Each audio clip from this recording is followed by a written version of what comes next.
The world of professional athletics has long since held a special place in the hearts of Americans. But behind all the glitz and glamour in games and the large contracts being signed in the media, there's a lot of hard work and struggle.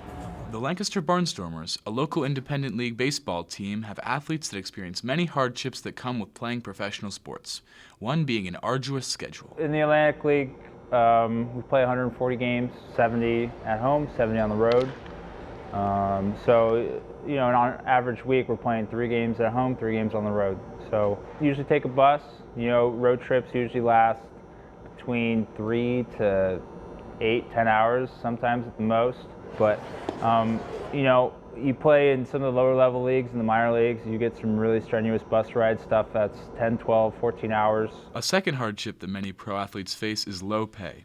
With some players making $1,200 a month, money can be a struggle for many. Off season, some of these guys in the independent leagues, they don't get paid a lot of money, so they may have full-time jobs. Some of them I know will substitute teach.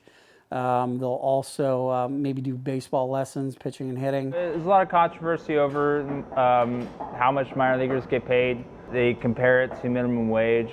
You know, I started off making just barely enough to eat on when I was 18, 19, 20 years old. And it was really difficult. You know, I had to call my dad monthly to ask him for money.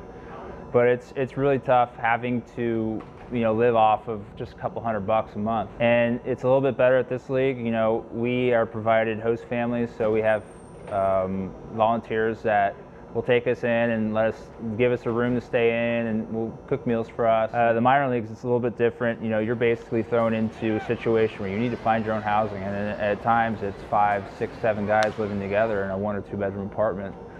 With such low wages in season, are athletes able to work multiple jobs to cover their expenses? Not really, unless they're, you know, doing something, you know, remote where, you know, like I said, there's not a whole lot of downtime. It's a tough lifestyle. I mean, you leave your family, you move halfway across the country to, you know, Lancaster, Pennsylvania. You don't know if you're going to be here the next day. I think a lot of people think that just because we're out here playing in front of fans that we're making a ton of money, and in reality we're not. But, you know, a lot of people still have that desire to want to get to that high level, and that's why we're all here. You know, we all want to get out of this level. And, you know, we're 1 phone call away from making decent money and having a livable life. With the struggles that many professional athletes face, it is all done truly for the love of the game. For Hempfield Happenings, I'm Orion Jones.